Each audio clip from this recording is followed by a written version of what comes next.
இறை இயேசுவில் பிரியமுள்ள மாதா தொலைக்காட்சியின் அனைத்து நிகழ்ச்சிகளையும் ஆவலோடு பார்த்து கொண்டிருக்கிற அன்பு நேயர்கள் அனைவருக்கும் இனிய இரவு வணக்கம். இந்த நாள் முழுவதும் இறைவனின் அருளும் ஆசீரும் உங்களை நிறைவாக வழிநடத்தியதை உணர்ந்திருப்பீர்கள் என்று நம்புகிறேன். இன்றும் ஒரு அருமையான சிந்தனையைத்தான் நான் உங்களோடு பகிர்ந்து கொள்ள ஆசைப்படுகிறேன். நாம் அன்றாடம் செய்கின்ற ஒவ்வொரு செயலுக்கும் நமது மனமும் அதில் தோன்றுகின்ற எண்ணங்களும் காரணமாக அமைகின்றன. எந்த ஒரு செயலிலும் நாம் வெற்றி பெறுவோம் என்ற மனநிலையுடன் செயல்பட்டால் வெற்றி பெறுவது உறுதி என்பது நாம் அறிந்ததே. பொதுவாக மனம் எதை எண்ணுகிறதோ அதுதான் செயல் வடிவம் பெறுகிறது. நம் அனைவரின் ஆரோக்கியமான வாழ்விற்கு உடல் நலமும் மனநலமும் தேவை. மனப்பிரச்சனைகள் உடல் நலக் குறைவையும் ஊனத்தையும் ஏற்படுத்துகின்றன. உலக சுகாதார புள்ளி விவரப்படி உலகம் முழுவதும் 45 கோடி மக்கள் மனக்கோளாறுகளால் பாதிக்கப்பட்டுள்ளனர். தங்களது வாழ்வின் ஏதாவது ஒரு கட்டத்தில் 4 ஒருவர் மனம் அல்லது நரம்பியல் பிரச்சனையால் பாதிக்கப்படுகிறார்.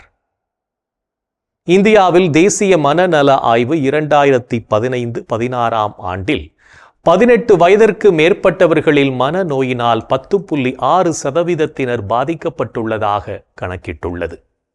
ஆக நமது எண்ணங்களை எதிர்மறையாக்கி வாழ்வதும் மனதை தூய்மையாக வைத்துக் கொள்ளாததும் தான் நமது பிரச்சனைகளுக்கு முக்கியமான காரணமாக இருக்கிறது என்பதை நாம் புரிந்து கொண்டு நல்ல எண்ணங்களால் நமது மனதை நிரப்புவோம்.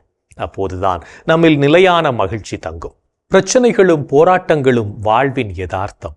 அதை கண்டு கலங்கி மனம் சோர்வுறக்கூடாது. இடியும் மின்னலும் தோன்றும் வானில் அமைதி திரும்புவதில்லையா? நமது மனமும் அவ்வாறுதானே. சலிப்பு ஏற்படும் போது வாழ்க்கையை சுமையாக நினைக்கிறோம். இவ்வுலக வாழ்வை முடித்துக் கொள்வது நல்லது என எண்ணுகிறோம். மறுகணமே மனம் மாறி வாழ விரும்புகிறோம். ஒருவர் எதிர்மறையாக உணரும், சிந்திக்கும், செயல்படும் விதங்களில் மனநோயால் பாதிக்கப்படுகிறார். இதனால் பல்வேறு பிரச்சனைகள் உருவாகிறது. முடிவில் அவரின் அசாதாரண செயல்பாட்டால் அன்றாட பாதி வாழ்வு பாதிப்படைந்து கடுமையான உடல் நலக் குறைவிற்கு ஆளாகிறார். இத்தகைய பாதிப்புகளுக்கு நம்மை உட்படுத்தும் எதிர்மறை எண்ணங்களை களைய முற்படுவோம். அப்போதுதான் நாம் நிம்மதியான வாழ்க்கையை வாழ முடியும் என்பதையும் உணர்ந்து கொள்வோம். ஒரு முறை அமெரிக்க பயணிகள் குழு இந்தியாவிற்கு வந்து 10 நாட்கள் தங்கி பல இடங்களை சுற்றி பார்த்துவிட்டு அமெரிக்கா திரும்பியது. ஆசியாவில் உல்லாச பயணங்களுக்கு உகந்த இடங்கள் பற்றிய கட்டுரை எழுத விரும்பிய ஒரு பத்திரிகையாளர் இந்தியா சென்று வந்த இந்த குழுவை பற்றி கேள்விப்பட்டார். அவர்களில் 2 தேடி கண்டுபிடித்து இந்தியாவை பற்றி என்ன நினைக்கிறீர்கள், 2 வாக்கியங்களில் சொல்லுங்கள் என்று கேட்டார். அதில் முதல் நபர், பௌர்ணமி இரவில் தாஜ்மஹாலின் அழகு இருக்கிறதே, ஐயோ எத்துணை அழகு, அதை விவரிக்க 2 வாக்கியங்கள் போதாது என்றார். பத்திரிகையாளர் 2வது நபரிடம் அதே கேள்வியை கேட்டார். அதற்கு அவரோ, இந்தியாவை பற்றி 2 வாக்கியங்களா, 1 வாக்கியம் போதும், எங்கு பார்த்தாலும் குப்பை என்றார். இருவரும் ஒரே பயணக்குழுவில் இருந்தவர்கள்தான். இருவரும் ஒன்றாக பயணம் செய்து ஒரே இடங்களை பார்த்தவர்கள்தான். அப்படி இருந்தும் ஒருவருடைய பதில் நேர்மறையாகவும் மற்றொருவரின் பதில் எதிர்மறையாகவும் இருந்தது. எனவே நாம் பார்ப்பதில்தான் குறைபாடு இருக்கிறது என்பதை புரிந்து கொண்டு எல்லாவற்றையும் நேர்மறையாக பார்க்க பழகிக்கொள்வோம். இன்றைய தினத்தை எடுத்துக்கொள்வோம். இந்த நாள் முழுவதும் நமது எண்ணங்கள் நேர்மறையாக இருந்ததா என்று யோசித்து பார்ப்போம். மேலும் இந்த நாளில் நமது செயல்பாடுகள் எப்படிப்பட்டதாக இருந்தது என்று நம்மையே நாம் கேட்டு பார்ப்போம்.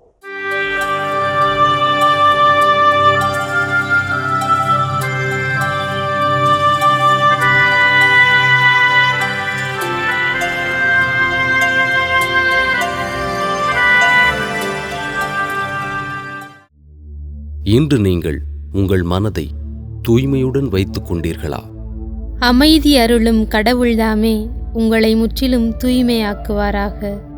அவரே நம் ஆண்டவர் இயேசு கிறிஸ்து வரும்போது உங்களுடைய உள்ளம், ஆன்மா, உடல் அனைத்தையும் குற்றமின்றி முழுமையாக காப்பாராக.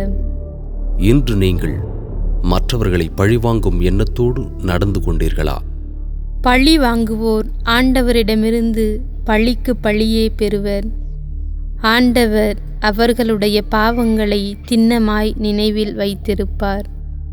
இன்று நீங்கள் உங்களோடு உள்ளதை மற்றவரோடு பகிர்ந்து கொண்டீர்களா?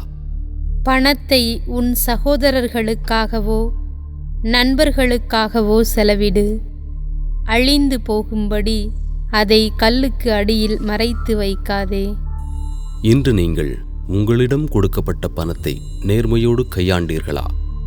செல்வத்தின் மீதுள்ள விழிப்பு உடலை நலியச் செய்கிறது. அதை பற்றிய கவலை உறக்கத்தை துரத்தியடிக்கின்றது. இன்று நீங்கள் கடவுளை போற்றி புகழ்ந்தீர்களா? நமது வலிமையாகிய கடவுளை மகிழ்ந்து பாடுங்கள். யாக்கோபின் கடவுளை புகழ்ந்து ஏத்துங்கள். இன்று நாம் எப்படிப்பட்ட செயல்களை செய்திருக்கிறோம் என்று நம்மையே நாம் திரும்பி பார்த்த வேளையில் பல செயல்கள் இறைவனுக்கு ஏற்புடையதாக இருந்தாலும் சில செயல்கள் இறைவனுக்கு எதிராகவும் அமைந்திருக்கும். அத்தகைய தருணங்களுக்காக மனம் வருந்தி மன்னிப்பு கேட்டு மனத்துயர் மன்றாட்டை ஜெபிப்போம்.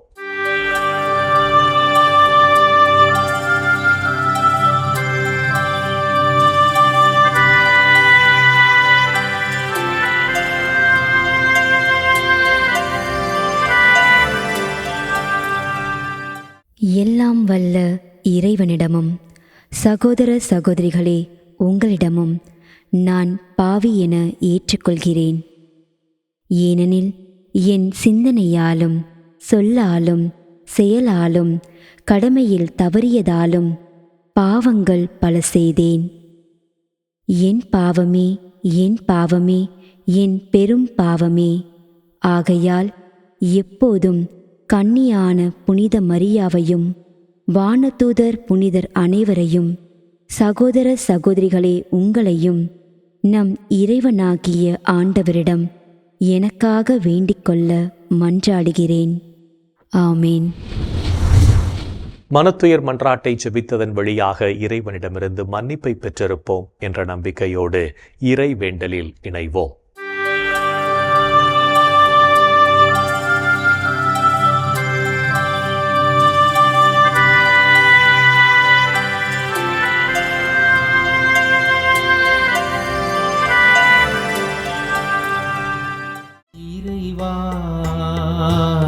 இறைவா எமக்கு துணை புரிய வாரும். ஆண்டவரே எமக்கு துணை புரிய விரைந்து வாரும். தந்தைக்கும் மகனுக்கும் தூய ஆவியாருக்கும் மாட்சி உண்டாவதாக.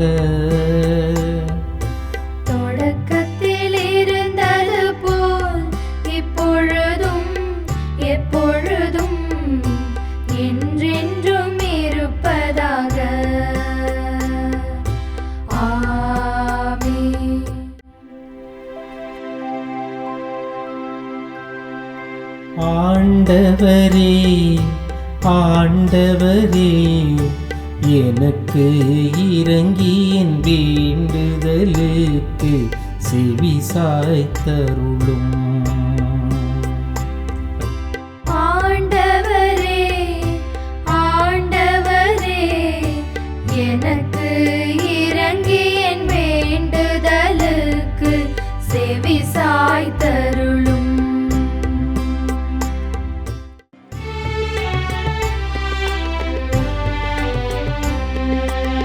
எனக்கு நீதி அருள்கின்ற கடவுளே, நான் மன்றாடும்போது எனக்கு பதிலளித்தருளும்.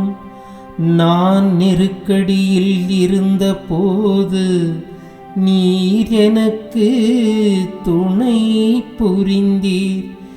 இப்போதும் எனக்கு இரங்கி என் வேண்டுதலுக்கு செவி சாய்த்தருளும். மானிடரே எவ்வளவு காலம் எனக்குரிய மாட்சிக்கு இழுக்கை கொண்டு வருவீர்? எவ்வளவு காலம் வெறுமையை விரும்பி பொய்யானதை நாடே செல் ஆண்டவர் என்னை தம் அன்பனாய் தேர்ந்தெடுத்துள்ளார் என்பதை அறிந்து கொள்வேன். நான் மன்றாடும் போது அவர் எனக்கு செவி சாய்க்கின்றார். சினமுற்றாலும் பாவம் செய்யாதீர். படுக்கையில் உங்கள் உள்ளத்தோடு பேசி அமைதியாயிருப்பீர். முறையான பலிகளை செலுத்துவீர். ஆண்டவரை நம்புவீர். நலமானதை எங்களுக்கு அருள யார் உள்ளர் என கேட்பவர் பலர். ஆண்டவரே, எங்கள் மீது உம் திருமுக ஒளி வீசச் செய்யும். தானியமும் திராட்சையும் நன்கு விளையும் காலத்தில் மக்கள் அடையும் மகிழ்ச்சியை விட மேலான மகிழ்ச்சியை நீர் என் உள்ளத்திற்கு அளித்தீர். இனி நான் மனதமைதியுடன் படுத்து உறங்குவேன். ஏனெனில் ஆண்டவரே, நான் தனிமையாக இருந்தாலும் நீரே என்னை பாதுகாப்புடன் வாழச் செய்கின்றீர். தந்தைக்கும் மகனுக்கும் தூய ஆவியாருக்கும் மாட்சி உண்டாவதாக. தொடக்கத்தில் இருந்தது போல் இப்பொழுதும் எப்பொழுதும் என்றென்றும் இருப்பதாக. ஆமென்.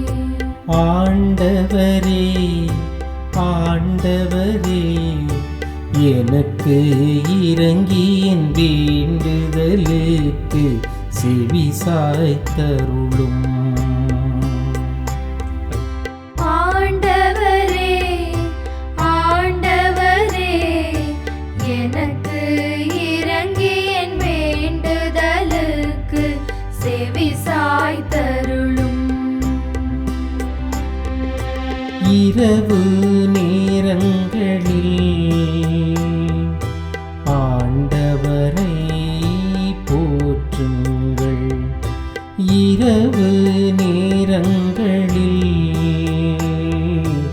ஆண்டவரை போற்றுங்கள்.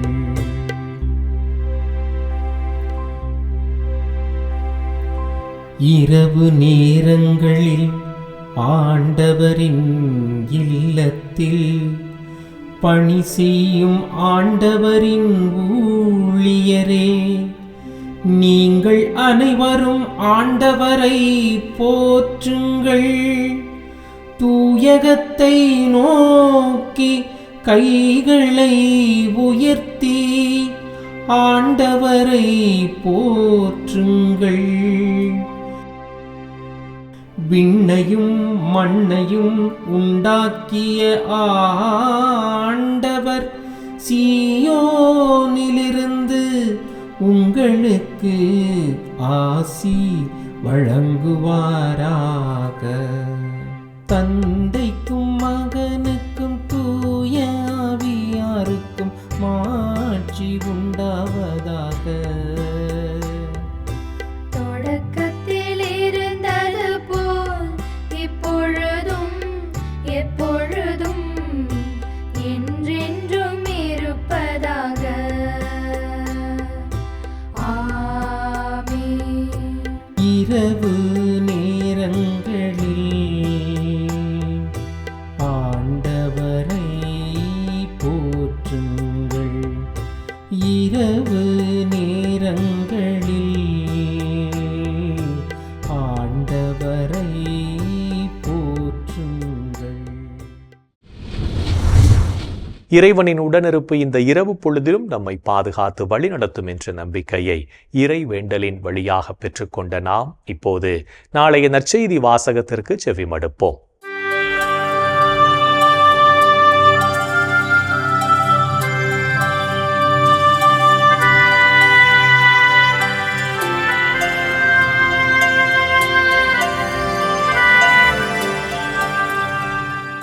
நாளைய திருப்பலி வாசகங்கள். முதல் வாசகம் சாமுவேல் முதல் நூலிலிருந்து வாசகம். அதிகாரம் 16. இறைவார்த்தைகள் 1, 6 முதல் 7 மற்றும் 10 முதல் 13 வரை. பதிலுரை பாடல். திருப்பாடல். அதிகாரம் 23. இறைவார்த்தைகள் 1 முதல் 6. இரண்டாம் வாசகம் திருத்துதர் பவுல் எபேசியருக்கு எழுதிய திருமுகத்திலிருந்து வாசகம். அதிகாரம் 5.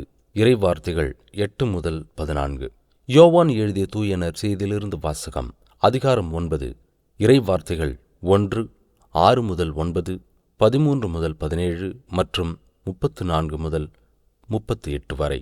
அக்காலத்தில் இயேசு சென்று கொண்டிருக்கும்போது பிறவியிலேயே பார்வையற்ற ஒருவரை கண்டார்.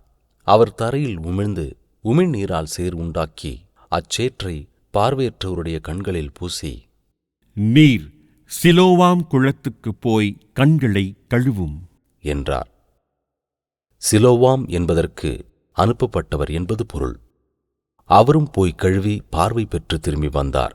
அக்கம்பக்கத்தாரும் அவர் பிச்சை எடுத்துக் கொண்டிருந்ததை முன்பு பார்த்திருந்தோரும், இங்கே அமர்ந்து பிச்சை எடுத்துக் கொண்டிருந்தவர் இவரல்லரோ என்று பேசிக் கொண்டனர். சிலர் அவரே என்றனர். வேறு சிலர் அவரல்லர், அவரைப் போல் இவரும் இருக்கிறார் என்றனர். ஆனால் பார்வை பெற்றவர் நான் தான் அவன் என்றார். முன்பு பார்வையற்றவராயிருந்த அவரை அவர்கள் பரிசேயரிடம் கூட்டி வந்தார்கள். இயேசு சேறு உண்டாக்கி அவருக்கு பார்வை அளித்த நாள் ஓர் ஓய்வு நாள். எனவே எப்படி பார்வை பெற்றாய் என்னும் அதே கேள்வியை பரிசேயரும் கேட்டனர். அதற்கு அவர், இயேசு என் கண்களில் சேறு பூசினார். பின் நான் கண்களைக் கழுவினேன். இப்போது என்னால் பார்க்க முடிகிறது என்றார். பரிசேயருள் சிலர், ஓய்வு நாள் சட்டத்தை கடைப்பிடிக்காத இந்த ஆள் கடவுளிடமிருந்து வந்திருக்க முடியாது என்று பேசிக் கொண்டனர். ஆனால் வேறு சிலர், பாவியான ஒரு மனிதரால் இத்தகைய அரும் அடையாளங்களை செய்ய இயலுமா என்று கேட்டனர். இவ்வாறு அவர்களிடையே பிளவு ஏற்பட்டது. அவர்கள் பார்வையற்றிருந்தவரிடம், உனக்கு பார்வை அளித்த அந்த ஆளை குறித்து நீ என்ன சொல்கிறாய் என்று மீண்டும் கேட்டார்கள். அவர் ஓர் இறைவாக்கினர் என்றார் பார்வை பெற்றவர். அவர்கள் அவரை பார்த்து, பிறப்பிலிருந்தே பாவத்தில் மூழ்கி கிடக்கும் நீயா எங்களுக்கு கற்றுத்தருகிறாய் என்று சொல்லி அவரை வெளியே தள்ளினார்கள். யூதர்கள் அவரை வெளியே தள்ளிவிட்டதை பற்றி இயேசு கேள்விப்பட்டார். பின் அவரை கண்டபோது, மானிட மகனிடம் நீர் நம்பிக்கை கொள்கிறீரா என்று கேட்டார். அவர் மறுமொழியாக, ஐயா, அவர் யார் சொல்லும், அப்போது நானும் அவரிடம் நம்பிக்கை கொள்வேன் என்றார்.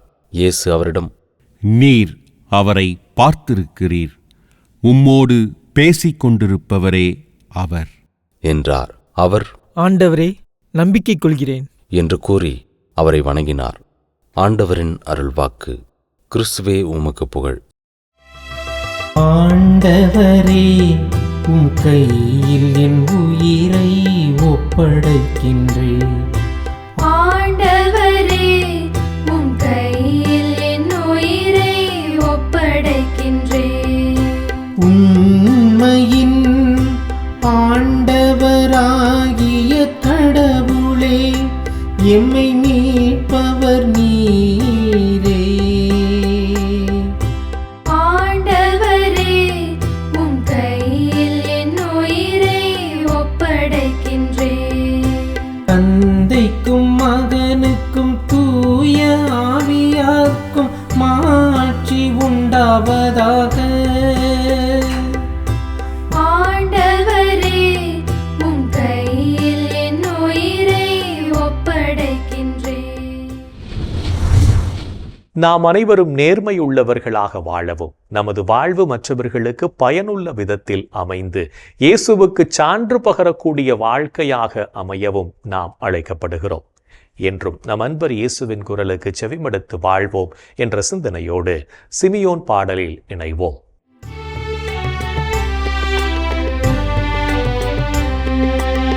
ஆண்டவரே, நாங்கள் விழித்திருக்கும் போது எங்களை காத்தருளும். நாங்கள் தூங்கும் போது எங்களை பாதுகாத்தருளும்.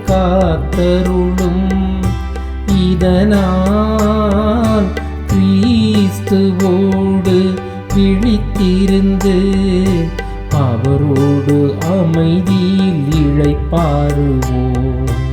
ஆண்டவரே, நாங்கள் விழித்திருக்கும் போது எங்களை காத்தருளும். நாங்கள் தூங்கும் போது எங்களை பாதுகாத்தருளும். இதனால் கிறிஸ்துவோடு விழித்திருந்து அவரோடு அமைதியில் இளைப்பாறுவோம். சிமியோன் பாடல்.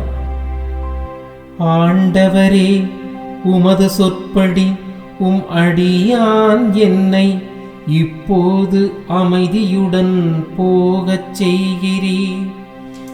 ஏனெனில் மக்கள் அனைவரும் காணுமாறு நீர் ஏற்பாடு செய்துள்ள உமது மீட்பை என் கண்கள் கண்டுகொண்டன.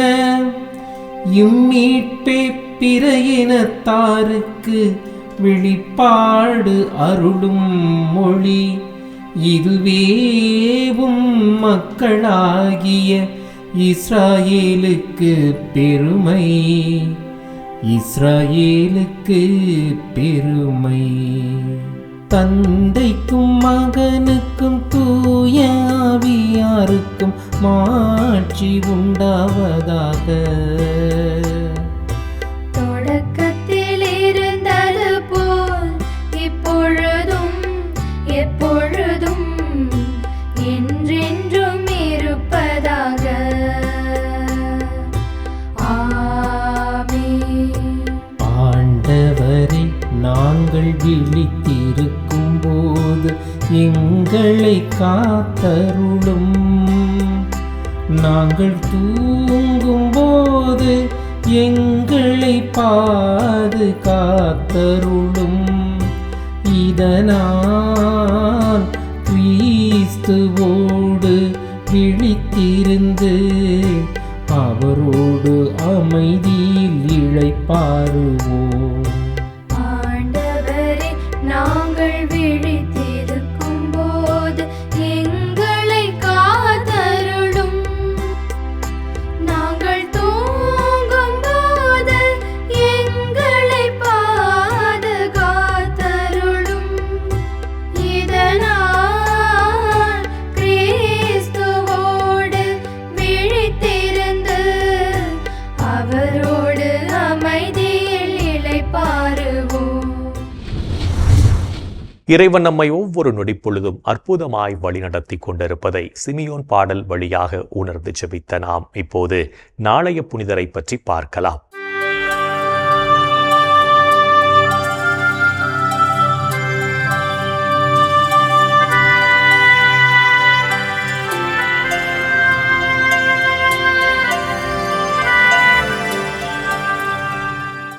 மார்ச் 15 புனித லூயிஸ் தே மரிலாக். பிரான்ஸ் நாட்டில் வாழ்ந்த இறைபக்தி நிறைந்த குடும்பத்தில் கிபி 1591 ஆண்டு ஆகஸ்ட் 12ஆம் நாள் பிறந்தார் லூயிஸ் தே மரிலாக். இளம் பருவத்திலேயே எளிய மக்களுக்கு உதவிகள் செய்து வளர்ந்த லூயிஸ் தே மரிலாக் தன் தொடக்க கல்வியினை தோம்னிக்கன் துறவு மடத்தில் பயின்றார். அருட்சகோதரியாக ஆர்வம் கொண்ட லூயிஸ் தே மரிலாக் தன் பெற்றோரின் விருப்பத்தின்படி தன் 22வது வயதில் மரிய தே மெடிசிஸ் என்பவரை மணந்தார். ஆண்டவர் இயேசுவின் மீதும் மரியன்னையின் மீதும் பக்தி கொண்ட இவர் பாரிஸ் நகர ஏழை மக்கள் வாழ்வின் முன்னேற்றத்திற்காக பாடுபட்டார்.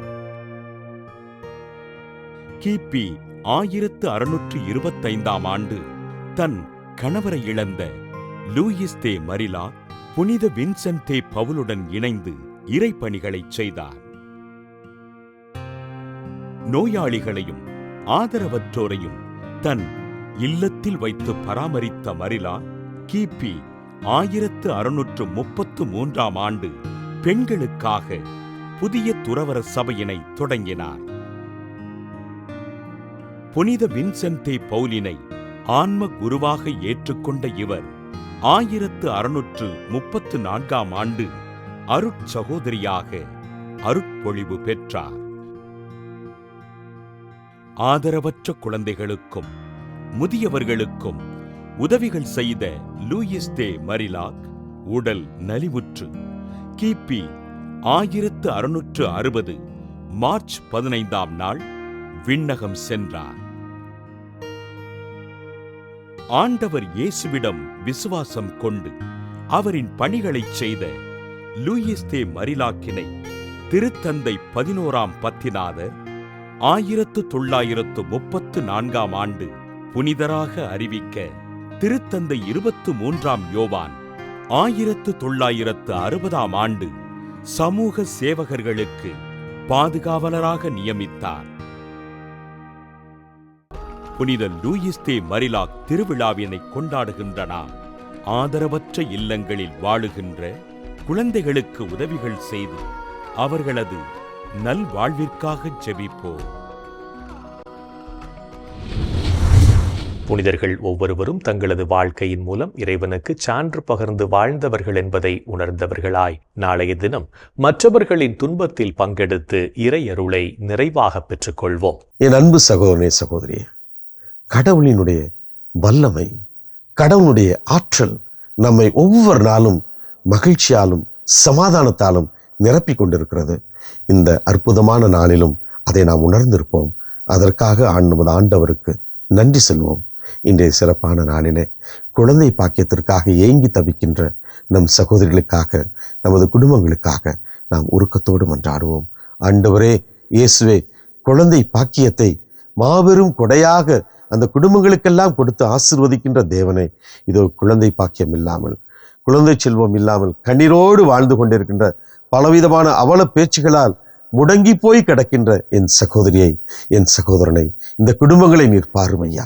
உமது இரக்கத்தால் இந்த குடும்பங்களை நிரப்பும்படியாய் இந்த பிள்ளைகளுக்கு நீர் குழந்தை பாக்கியத்தை கொடுத்து மகிழ்ச்சியை, சந்தோஷத்தால் அந்த குடும்பங்களை எல்லாம் நீர் நிரப்ப வேண்டுமாய் கெஞ்சி கேட்கிறோம். ஆண்டவரே, உம்மால் இயலாதது ஒன்றுமில்லை என்பதை நாங்கள் ஏற்றுக்கொள்கிறோம், நம்புகிறோம். ஆண்டவரே இயேசுவே, இதோ இந்த பிள்ளைகளை நீர் ஆசீர்வதியும். குழந்தை செல்வத்தை கொடுத்து இந்த குடும்பங்களுக்கு நீர் வரங்களை நீர் அள்ளி தரும்படியாய் கெஞ்சி கேட்கிறோம். எங்கள் அன்பு தாயே, ஆரோக்கிய அன்னையே, இதோ உமது பிள்ளைகள் இவர்களுக்காய் பரிந்து பேசுங்கள் அம்மா. இந்த ஜெபங்களை எங்கள் ஆண்டவராகி இயேசுவே உமது வல்லமையான திருநாமத்தின் வழியாக உம்மை கெஞ்சி மன்றாடுகிறோம். ஆமென். என்று வாழும் உயிருள்ள இறைவன், தந்தை, மகன், தூய ஆவியார் நாம் அனைவரையும் நிறைவாக ஆசீர்வதிப்பாராக. ஆமென். இந்த ஜெபத்தின் வழியாக இறைவனின் அருளும் ஆசீரும் நம்மீது நிறைவாக பொழியப்பட்டிருப்பதை உணர்ந்திருப்போம். இறை ஆற்றலும் வல்லமையும் என்றும் நம்மில் தங்கும். அன்னை மரியாவும் நமக்கு உதவிகள் செய்வார் என்ற நம்பிக்கையோடு அவரின் துணை வேண்டி இந்த நிகழ்வை நிறைவு செய்யலாம். Good night.